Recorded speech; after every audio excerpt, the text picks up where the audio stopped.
क्या बहुजन समाज में पैदा हुए कुछ नए नए नेताओं का असली मकसद संसद या विधानसभा पहुंचना है, या फिर उनका असली एजेंडा पर्दे के पीछे से सुपारी लेकर बहुजन समाज पार्टी को चुनाव हराना है? आज भीम मिशन यूपी के इस विशेष मंच से मैं एक ऐसा कड़वा सच उजागर करने जा रही हूं, जिसे सुनकर बहुजन आंदोलन के गद्दारों के पैरों तले जमीन खिसक जाएगी। आज बात किसी पार्टी की जीत या हार की नहीं है, आज बात उस गहरी और खतरनाक साजिश की है जिसके तहत बहुजन समाज के वोटों को टुकड़ों टुकड़ों में बांटकर हमारे ही लोगों को सत्ता की रेस से बाहर करने का खेल खेला जा रहा है। अगर आप भी इस राजनीतिक साजिश का शिकार हो रहे हैं तो आज का यह वीडियो आपकी आंखें खोल देगा। अंत तक बने रहिएगा, क्योंकि आज सच बिना किसी डर के बोला जाएगा। नमस्कार साथियों, मैं हूं सुषमा गौतम और आप देख रहे हैं भीम मिशन यूपी। साथियों, अगर आप इस चैनल पर नए हैं और बाबा साहब डॉक्टर अंबेडकर, माननीय और कांशीराम साहब जी के मिशन और आदरणीय बहन कुमारी मायावती जी के संघर्षों की सच्ची आवाज सुनना चाहते हैं तो अभी इस चैनल को सब्सक्राइब करके बेल आइकन दबा लें। भाइयों और बहनों, मान्यवर साहब कांशीराम जी ने एक बात कही थी कि जिस समाज की राजनीतिक चाबी गुम हो जाती है वह समाज इतिहास के पन्नों से गायब हो जाता है।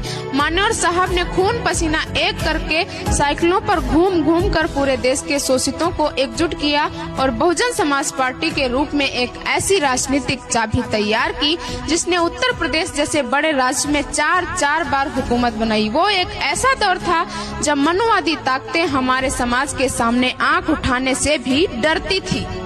लेकिन आज क्या हो रहा है? आज गली गली में, जिले जिले में नए नए दल, नए नए मोर्चे और नए नए स्वयंभू नेता पैदा हो गए हैं। मैं आज इन सभी छोटे छोटे दलों के नेताओं से और सोशल मीडिया के कप्तानों से एक सीधा सवाल पूछना चाहती हूँ।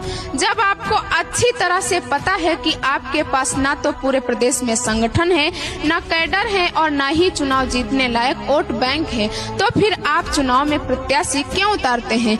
आपका मकसद चुनाव जीतना तो कतई नहीं है। आपका असली मकसद सिर्फ और सिर्फ बीएसपी के मजबूत हाथी को रोकना और बहुजन समाज के वोटों में सेंध लगाना है। यह कोई राजनीति नहीं या सीधे तौर पर बहुजन समाज के साथ गद्दारी है। जब चुनाव आते हैं तो मनुवादी ताकतें इन छोटे छोटे नेताओं को फंडिंग देती हैं, इन्हें हेलीकॉप्टर और गाड़ियां मुहैया कराई जाती हैं ताकि ये बीएसपी के परंपरागत वोटों को 2000, 5000 या 10,000 की संख्या में काट सके। नतीजा क्या होता? बीएसपी कुछ 100 या कुछ हजार वोटों से चुनाव हार जाती है और सत्ता पर वो लोग काबिज हो जाते हैं जो हमारे लोगों पर उन्नाव और हाथरस जैसी दरिंदगी करते हैं, जो हमारा आरक्षण खत्म करना चाहते हैं और जो हमारे संविधान को बदलना चाहते हैं। साथियों, जरा सोचिए, इन तथाकथित नेताओं के वोट काटने से नुकसान किसका हुआ?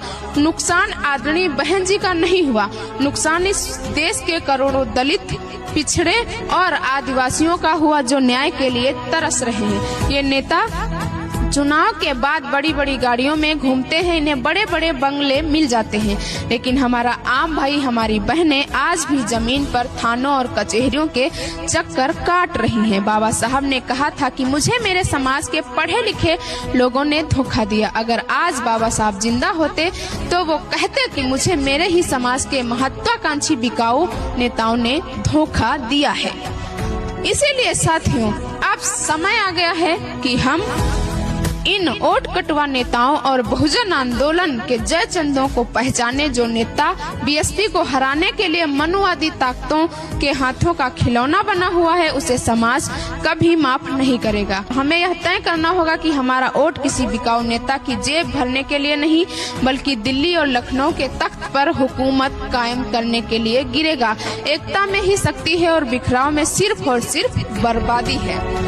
अब आपकी बारी है, मुझे नीचे कमेंट बॉक्स में लिखकर जरूर बताइएगा कि आप भी मानते हैं कि ये छोटे छोटे नेता सिर्फ बीएसपी को हराने और मनुवादी ताकतों को फायदा पहुंचाने के लिए चुनाव लड़ते हैं। अपनी राय पूरी बेबाकी और दहाड़ के साथ कमेंट में जरूर लिखिएगा।